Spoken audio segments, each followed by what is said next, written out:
it's like to be in relationship with someone if you are emotionally defined and the other person is not emotionally defined, right? So a lot of times the relationship will be an emotional authority with a sacral authority, right? Or an emotional authority with a splenic authority. Those are the most common ones. And when that happens in a quantum, which is what happens when two people come together in a relationship, it means that the relational field is an emotional authority. So anytime a couple or a relationship, whether it's a friendship or a romantic partnership, that means that quantum has to make decisions based on the wave, where the wave is. So it doesn't mean that the person who has an open solar plexus becomes an emotional being. That's not how it works.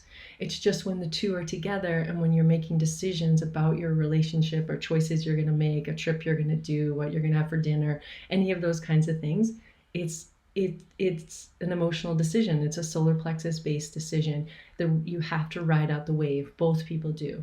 You go away from one another, then you're back in your own individuality, you're away from, out of aura, then your authority comes back online, right? So it's about if there's someone who has sacral authority and then the other one has solar plexus authority, they go out and then they make their decisions based on that.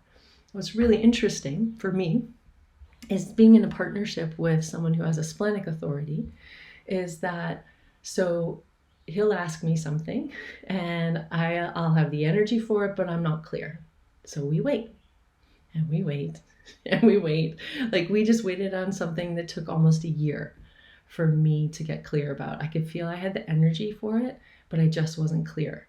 And so I waited and waited and waited and waited. And then at some point the clarity came, and wow, the satisfaction of waiting and having a clear decision, it is one of the sweetest feelings of satisfaction I've ever had.